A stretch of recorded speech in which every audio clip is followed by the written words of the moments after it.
잘 지내셨어요? 날씨가 참 추운 것 같아요. 어떻게 우리 친구들 저 한번 볼까요? 얼굴들이 참 형편없는 것 같아요. 한 주 동안 얼마나 힘든 삶을 살았는지 모르겠는데 참 피곤한 삶을 살았던 것 같아요. 여러분, 저는 알면서도 하지 못하는 것들이 몇 가지가 있어요. 알면서도 하지 못하는 게 뭐가 있냐면 저는 여러분 택배를 기다리는 거를 정말 못해요. 제가 무언가가 사고 싶어서 택배를 주문하면 이제 그때부터 택배 배송 추적이라는 걸 하기 시작합니다. 계속 네이버에다가 내 택배가 언제 오나, 내 택배가 언제 오나, 이것을 계속 하다가 최근에는 모든 택배를 쿠팡, 여러분 쿠팡 알아요? 쿠팡 로켓 배송으로 시키는 지경에 이르렀습니다. 두 번째로는요, 우리 친구들 지금 시험 기간인 친구들 있어요 혹시? 이쪽에 좀 괜찮아? 1학년인가 여기? 얘들아 괜찮아? 3학년이구나. 3학년 시험 끝났어요? 네. 제가 학창 시절에 시험 기간이 되면 정말 못하는 거 하나가 있었어요. 뭐였을까요? 공부하는 것을 못했어요. 그러니까 무슨 말이냐면 시험 기간이 되면 우리가 뭘 해야 돼요? 그러니까 공부를 해야 되는데 이제 자리에 앉으면 뭐가 더러워 보이죠?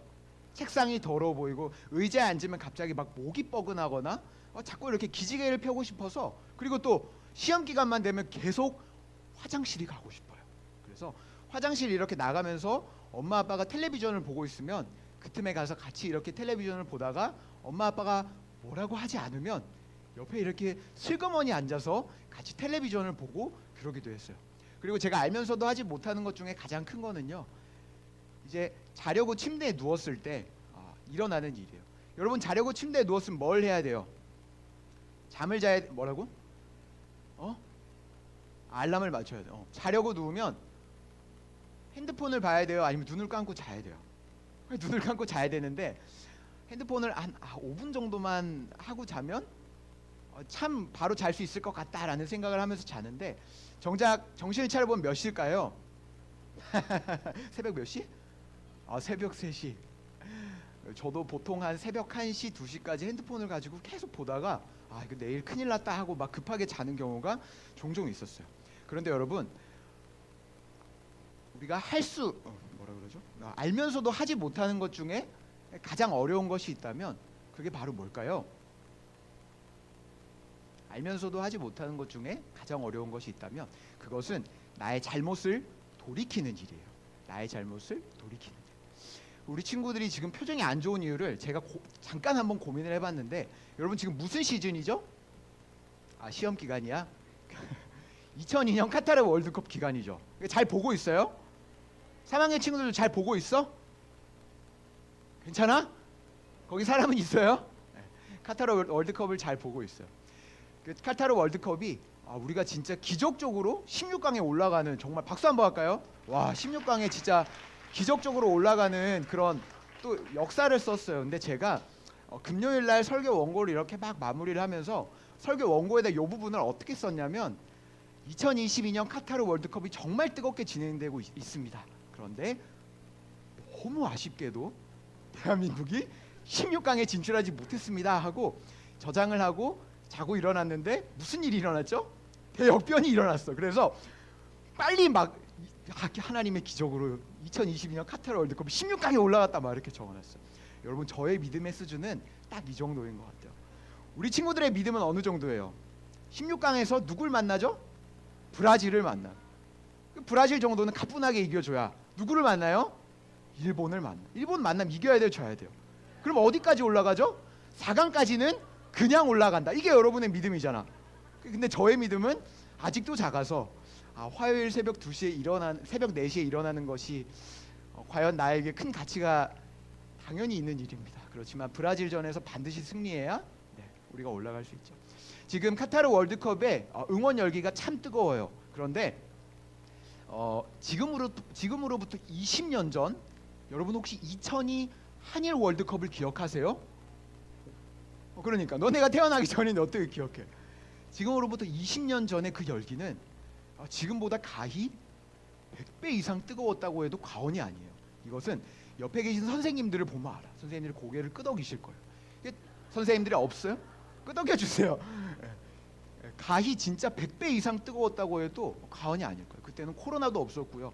온 동네 사람들이 마당에서 빨간색 옷만 입고 소리를 질러서 아주 난리가 아니었어요. 지금은 조금 나은 것 같은데, 그때는 동네에 나가면 사람들이 다 공을 찼어요.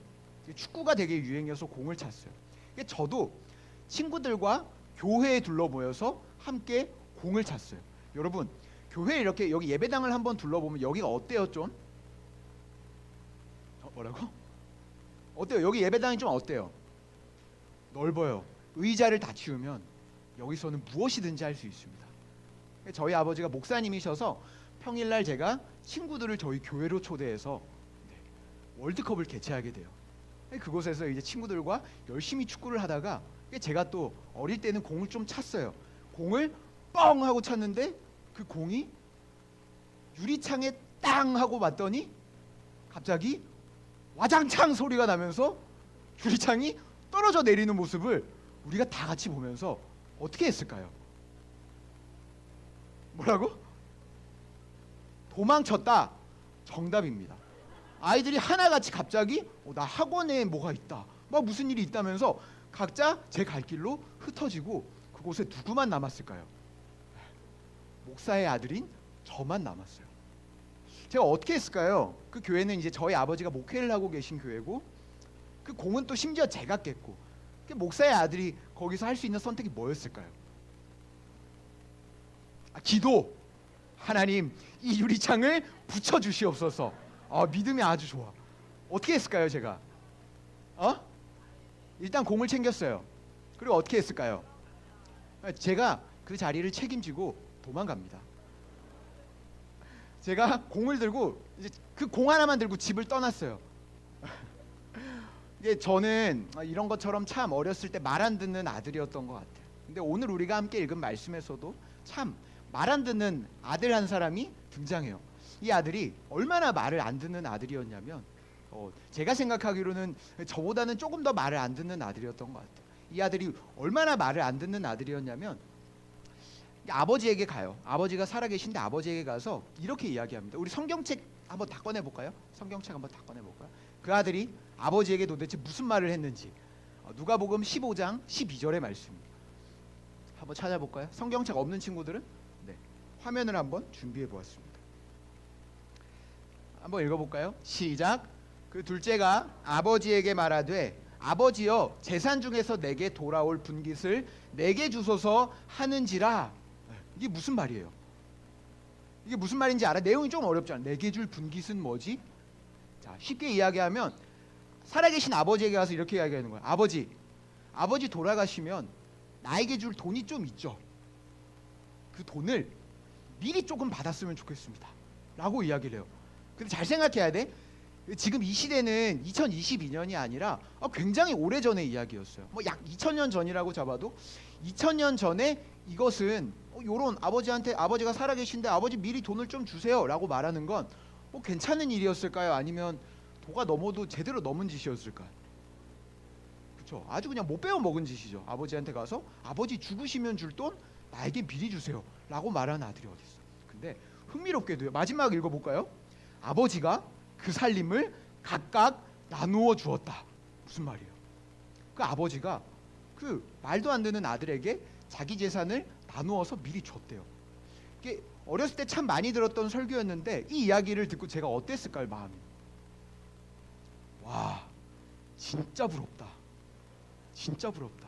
저 아들은 나이가 많지도 않은 것 같은데, 그 집에 그렇게 돈이 많은 것 같은데, 아버지에게 가서 돈을 달라 그랬더니 아버지가 아무 말 없이 선뜻 돈을 내어줄 수 있을 정도의 아버지면 나도 그런 아버지 갖고 싶다라는 이야기, 그런 생각을 했어요. 여러분 부러우세요?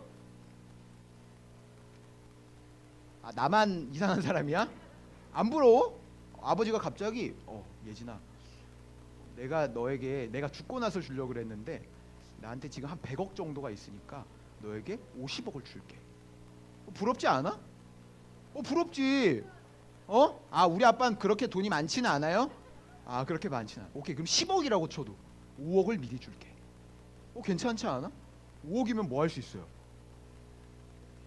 그렇게 많은 돈을 한번 써볼 거라는 생각도 안 해봤죠.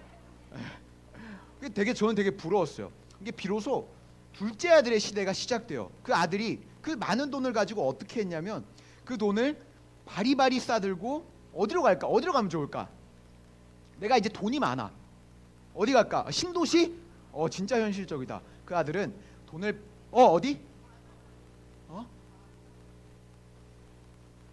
어디로 간다고요? 마작하러 간다. 과자 가게. 너 진짜 그렇구나.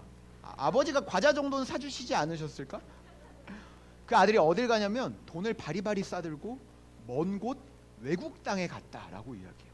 거기서 뭐 했을까요? 이제 땅을 사요. 정확해요. 저 같아도 땅을 샀을 것 같아. 일단 땅과 집을 샀겠죠. 그리고 그 집에서 뭘 했을까요? 사람들을 불러 모아서 만약 저였으면 파티를 열었을 것 같아요. 그리고 또 뭐 했을까? 도박은 위험해요. 도박은 위험하고 만약에 저였으면 평소에 엄마 아빠가 사주지 않았던 걸 잔뜩 샀을 것 같아요. 노트북을 샀을 수도 있고요. 아이패드를 샀을 수도 있을 것 같고요. 아이폰 14 프로 맥스 막 이런 거. 그리고 우리 여자친구들이 이제 명품에 눈이 뜨이기 시작하는 시기예요. 명품 백을 사기도 했을 것 같고 좋은 화장품과 우리 오빠들의 굿즈를 싹 다 모아서 샀을 것 같기도 해요. 그렇게 오늘 말씀은 그 아들을 어떻게 설명하고 있냐면 그 아들이 허랑방탕하게 살았다라고 이야기해요. 그리고 오래 지나지 않아 그 아들의 시기는 끝나게 됩니다. 누가복음 15장 14절 말씀도 혹시 띄워주실 수 있나요? 한번 읽어볼까요? 시작. 다 없앤 후 그 나라에 크게 흉년이 들어 그가 비로소 궁핍하였다. 어떻게 됐다고요? 그 돈을 다 써버리고 나서 이제 그에게 돈이 있어요, 없어요? 돈이 없어요. 근데 겸사겸사 그 나라가 지금 쉬워요, 어려워요? 어려워요. 돈도 없고 그 나라가 어렵고 그래서 두 번째 줄에 이렇게 기록하고 있어요. 그가 비로소 궁핍하였다. 이제 인생이 끝난 거예요? 아니면 아직 좀 견뎌볼 만해요? 이제 인생이 끝난 거야. 큰 돈이 있다가 없어진 사람은 못 버텨요. 근데 돈이 없다가 돈이 생긴 사람은 버틴다라는 이야기가 있어요. 다시요. 돈이 없었다가 있는 사람은요 그럭저럭 살아가는데 돈이 많았다가 없는 사람은 버틸 수 있을까요? 없을까요? 없어요. 이제 이 사람에게 문제가 생기기 시작해요. 무슨 문제냐면 나에겐 돈도 없고 나라도 어려워서 내가 무언가 할 수 있는 상황이 아니에요. 근데 그 아들은 자기가 처한 문제를 해결하기 위해 나름의 발버둥을 쳐요. 그 발버둥이 뭐였냐면 그 외국 사람의 집에 들어가서 잠을 재워주는 조건으로 일을 해요. 근데 무슨 일을 했을까? 돼지. 그렇지. 돼지를 치는 일을 해요. 남의 집에 들어가서 그 집에서 돼지 치는 일을 해요. 근데 배가 고팠을까요? 배가 안 고팠을까요? 그 돼지 치는 일을 하면 좀 먹을 걸 줘야 되는데 먹을 걸 안 줬는지 그가 굶주려 있는 상태에서 뭘 먹으려고 그랬어요? 돼지가 먹는 무슨 열매? 쥐염 열매가 뭘까? 썩은 사과 막 이런 막 그냥 아무도 못 먹는 막 썩은 음식물을 모아놓은 게 쥐염 열매일까? 쥐염 열매가 뭐게요? 아무도 몰라요? 약간 콩같이 생긴 열매예요. 콩같이 생긴 열매. 그걸 어디다가 뿌려줄까? 돼지 우리에다 이렇게 뿌려주면 돼지들이 이렇게 막 와서 자기들끼리 툭툭 치면서 그 열매를 주워 먹어. 근데 그 부자였던 그 아들이 뭘 먹는다 그랬다고요? 내가 줄이니까 돼지 쥐염 열매라도 먹어야겠다 라고 생각했는데 16절 말씀 한번 볼까요? 그가 돼지 먹는 쥐염 열매로 배를 채우고자 했는데 두 번째 줄이 아주 가관이에요. 주는 자가 없는지라. 돼지 쥐염 열매로라도 내 자존심을 다 내려놓고 내가 먼 나라에서 온 돈 많은 부자였는데 가난해져서 남의 집에서 돼지도 쳤는데 내가 그 돼지 먹는 거라도 좀 먹겠다라고 이야기를 했는데 그 나라 사람들이 지금 그 아들에게 그 열매를 줘요, 안 줘요? 열매도 안 줘요. 그 아들의 삶은 하늘에서 바닥으로 떨어진 삶이에요. 우리가 흔히 그 삶을 뭐라고 표현하냐면 낭떠러지에 떨어진 삶도 이거보다 낫겠다라고 이야기해요. 여러분, 사람이 낭떠러지에 떨어졌을 때, 겪을 수 없는 어려움을 겪었을 때, 자신이 감당해내기 어려운 일을 겪었을 때 무엇을 하는지 아세요? 여러분, 살아가다 이제 엄마 아빠도 싸웠어. 시험을 쳤는데 결과도 썩 좋지 않아. 게다가 친구들과의 관계까지 안 좋아. 근데 내 주머니에 돈은 없어. 이때 여러분 뭐 해요? 자해? 자. 또 뭐 해요? 잠을 자는구나. 또 뭐 할까? 더 열심히 해요. 아주 훌륭합니다. 인생에 아직 쓴맛을 못 본 거야. 더 열심히 하겠다라는 대답이다. 어때요? 우리 3학년 친구는 어때요? 인생에 왜 헤드뱅잉을 해요? 아니에요. 여자친구랑도 헤어지고. 이런 걸 좋아하는구나. 아니 왜 지용이를 봐? 여자친구랑도 헤어지고 이제 고입, 대입 막 준비하는데 길이 보이지 않고 엄마와 아빠도 사이가 안 좋고 이제 뭐 할까? 잠을 잘까요? 일어났어. 잠을 자고 일어났어. 뭐 할까?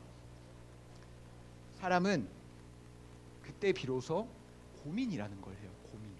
우리도 이제 고민하잖아. 뭐가 잘못됐지? 어디서부터 문제가 시작된 거지? 그리고 이제 내가 어떻게 해야 될지에 대한 고민을. 여러분, 그 아들의 삶을 우리가 한번 훈수도 볼까요? 그 아들이 이제 뭐 해야 돼요? 돈도 없고 사람들이 인정도 안 해주고 먹을 것도 없고 외국 나라에서 돼지나 치는 그런 인생이에요. 그 사람한테 우리가 어떤 훈수를 해줄 수, 어떤 가르침을 줄 수 있을까? 이제 뭐 하라고 할까요? 그 아들에게.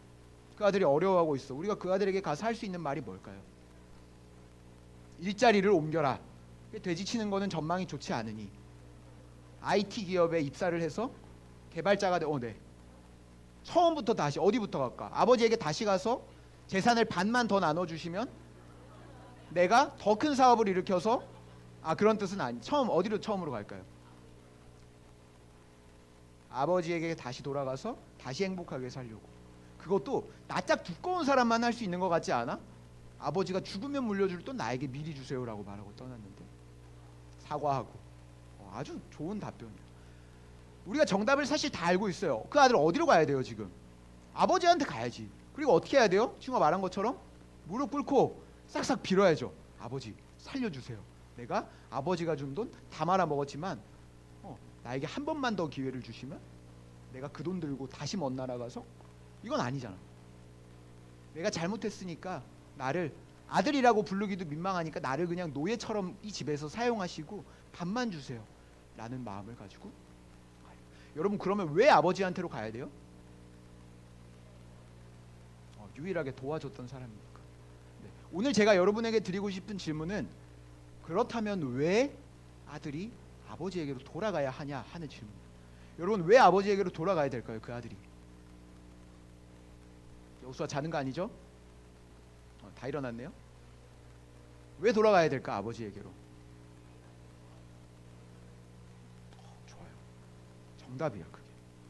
왜 아버지에게로 돌아가야 되냐면 먼저는 그 아들이 세운 계획이 엉망진창이었기 때문이에요.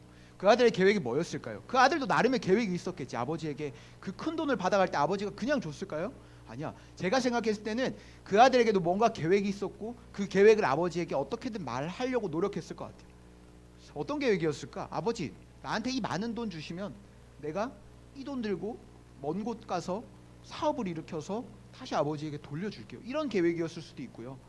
아니면 아예 반대로 아버지 내가 그냥 돈 받고 더 이상 아빠 아들 안 하겠습니다 라고 했을 수도 있어. 근데 어쨌든 그 큰 돈을 가지고 갔던 그 아들의 계획이 성공했어요? 실패했어요? 실패했어요. 그의 삶이 점점 빛이 나기 시작했어요? 아니면 절망의 언덕으로 떨어졌어요? 절망의 언덕으로 떨어졌어요. 솔로몬의 잠언 가운데 이런 말씀이 있습니다. 사람이 마음으로 자기의 길을 계획할지라도 그의 걸음 인도하시는 분은 누구다? 누구다? 하나님이다. 그 아들은 자기가 계획한 인생길을 살아갔어요. 근데 여러분 우리도 똑같아. 우리도 이제 중학교 3학년 2학년 친구들이 이제 고민하잖아. 내가 어떤 고등학교에 갈까? 내가 이제 어떤 꿈을 가지고 살아갈까? 고민하지만 선생님들 한번 볼까요? 선생님들을 보면 선생님 그 계획대로 다 됐어요? 한번 물어봐요. 선생님 그 계획대로 다 됐어요? 그 계획대로 잘 안 돼. 그거는 어디서 볼 수 있냐면 우리의 삶만 돌아봐도 알아. 내가 중학교 1학년 때는 이렇게 열심히 공부해서 서울대에 가겠다 다짐하지만 3학년에 된 지금 내 시험 성적표를 보니 내가 과연 서울대학교에 갈 수 있나? 다 갈 수 있죠? 오늘 진짜 어렵네요. 나 옷도 뜨거운데 땀까지 나고 있어. 그 아들의 계획이 헛되었기 때문이에요. 두 번째로 아들이 왜 아버지에게로 돌아가야 될까요?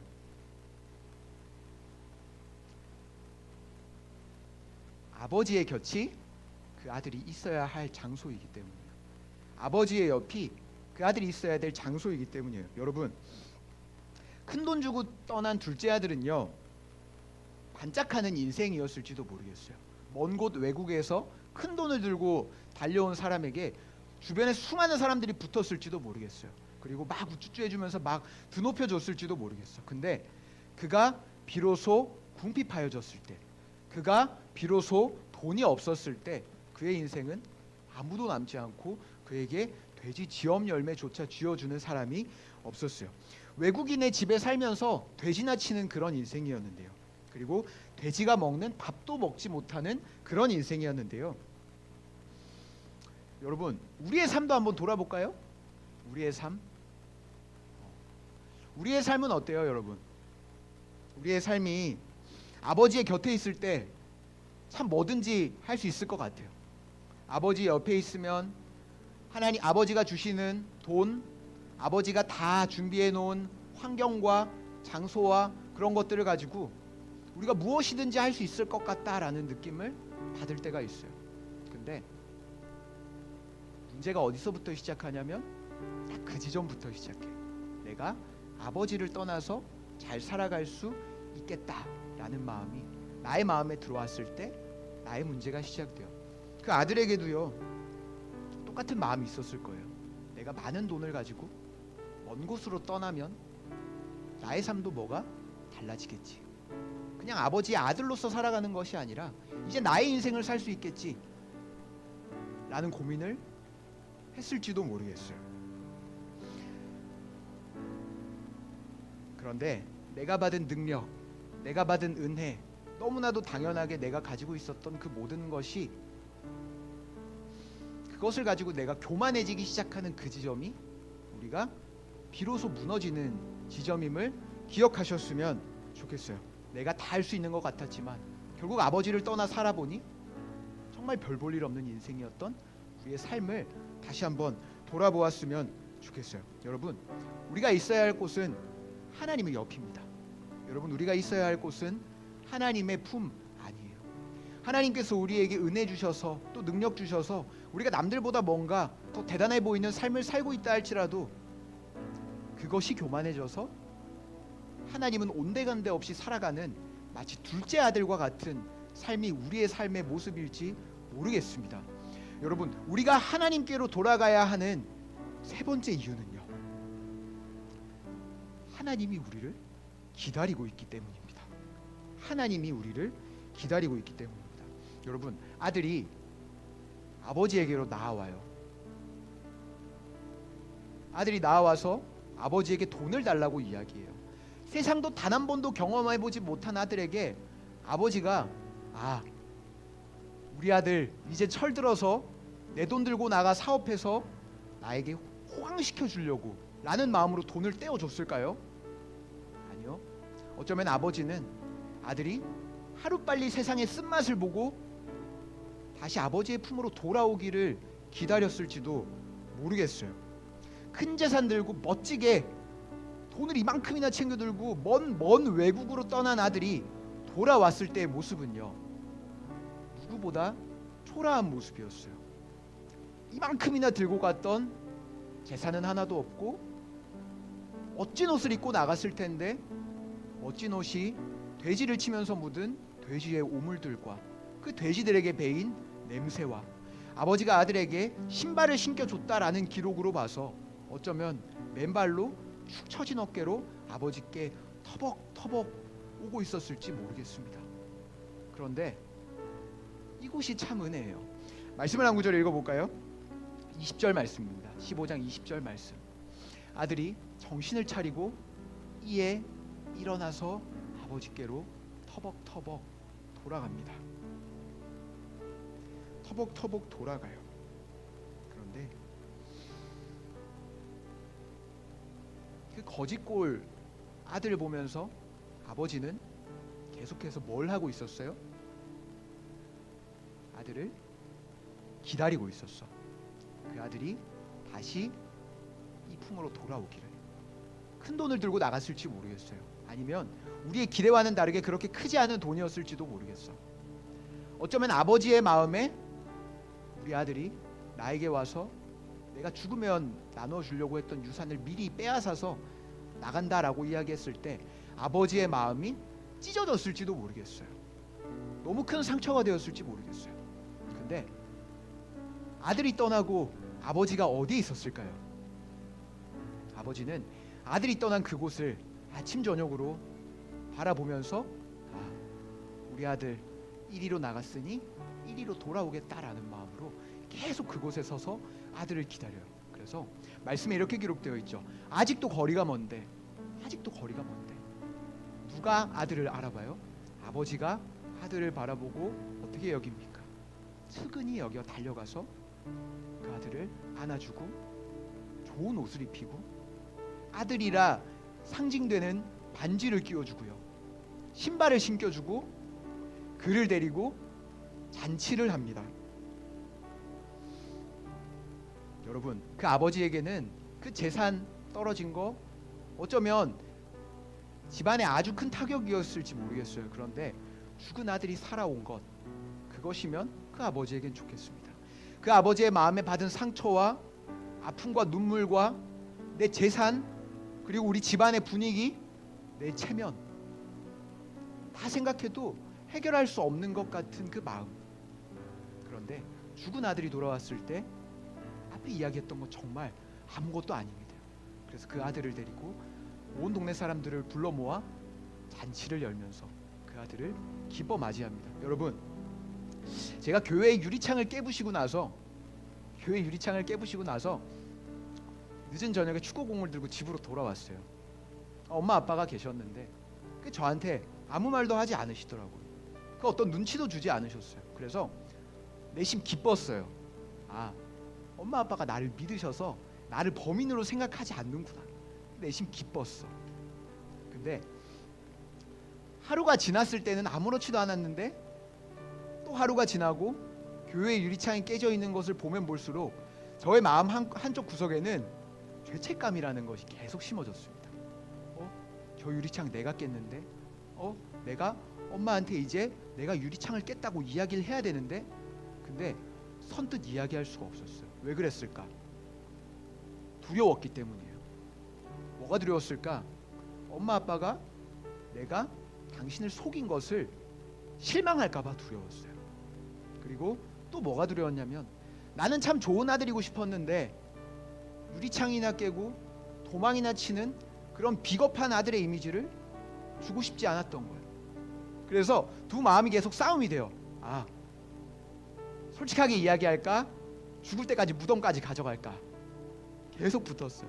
며칠 지나지 않아서 아빠한테는 좀 어려웠고 엄마를 붙잡고 이렇게 이야기해요. 엄마, 그 교회 유리창 깨진 거 사실 제가 깼어요 라고 이야기했어요. 엄마가 뭐라 그랬을까요? 아이고 잘됐다. 너 그거 내가 범인 찾고 있었는데 너 유리창 값 다 갚을 때까지 용돈 없어 라고 이야기했을까요? 아니야. 엄마의 대답이 참 의외였어요. 어디 다친 데는 없었어? 어디 다친 데는 없었어? 사실 엄마가 알고 있었어. 어떻게 알았을까? 그 동네에 꼬맹이가 몇 명 없는데 맨날 거기서 내가 공을 차니까 그 공을 뻔히 내가 가지고 유리창을 깬 걸 엄마는 알고 있었는데 어떻게 했어요? 계속해서 기다렸어요. 언제까지? 제 입에서 내가 잘못했다는 이야기가 나올 때까지. 여러분, 우리가 알면서도 하지 못하는 것 중에 가장 큰 것이 있다면 그것은 다시 돌이키는 거예요. 내가 이렇게 살면 참 잘 살겠지 하고 하나님 떠나서 살아가다가도 내가 지금 뭔가 좀 잘못됐구나.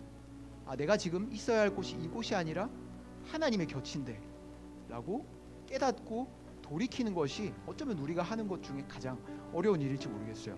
여러분, 옆에 초가 보이세요? 옆에 트리가 보이세요? 성탄이 다가왔다는 뜻이에요.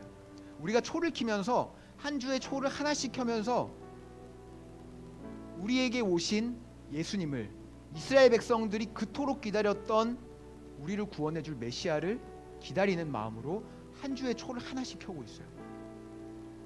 그것을 우리는 예수님을 기다린다라고 해서 이 초를 켜요. 그런데 여러분 잘 한번 생각해 볼까요? 우리가 우리의 삶의 어려움 가운데 하나님을 찾고 하나님이 우리의 삶에 오는 것을 기다리는 것이 마음이 더 클까요?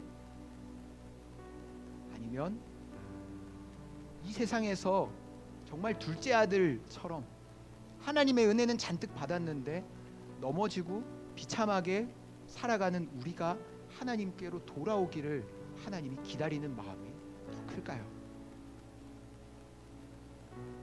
여러분 그 마음을 기억하셨으면 좋겠어요. 우리가 하나님을 기다려요. 하나님 나 시험 잘 보게 해주세요. 나 뭔가 좀 잘 되게 해주세요. 때로는 하나님이 그런 기도에 즉각적으로 응답해 줄 때도 있어요. 그래서 친구들 앞에서 어깨에 힘도 한번 줘보고요. 근데 정신을 차려보면 그런 것들을 다 싸들고 먼 외국으로 떠나버린 둘째 아들처럼 우리의 삶은 그런 것들을 다 가진 채로 하나님을 떠나 살아갈 때가 있는 것 같아요. 여러분 그 하나님의 기다림에 응답하는 우리 친구들이 되길 바랍니다. 그 하나님의 부르심에 응답하는 우리 친구들이 되길 바라요. 우리가 하나님께로 돌아가야 하는 이유는요, 우리는 참 모든 것을 잘 알고 있다고 생각하지만 우리가 알고 있는 것이 전부가 아닐 때가 많아요. 그리고 우리가 있어야 할 곳은 그 세상, 그 돼지우리에서 쥐업 열매나 주워 먹으려고 사람들에게 빌붙어 사는 인생이 아니라 하나님 품 안에 모든 그런 것들이 다 있다라는 믿음으로 우리가 나아가길 원해요. 그리고 우리가 하나님께로 나아가야 할 마지막 이유는 그곳에서 하나님이 우리를 기다리고 있기 때문입니다. 그 하나님의 부르심 가운데 응답하여 나아갈 수 있는 우리 중등부 모든 친구들과 선생님들 다 되시기를 주님의 이름으로 간절히 소망합니다. 제가 기도하겠습니다. 살아계신 하나님 고맙고 감사합니다. 하나님 대림절을 맞이하여 하나님 우리가 예수 그리스도의 다시 오심과 하나님께서 우리를 기다리고 있다는 마음 두 가지 모두를 기억하며 나아간 우리 친구들이 되길 원합니다. 하나님 우리의 삶이 어쩌면 둘째 아들과도 같이 참 비참하고 어려운 인생일지라 할지라도 하나님 그러나 그 자리 가운데 묵묵히 우리를 기다리고 계신 하나님을 의지하며 나아갈 수 있는 귀한 시간 될 수 있도록 주님 도와주옵소서. 모든 말씀 예수님의 이름으로 기도드립니다. 아멘.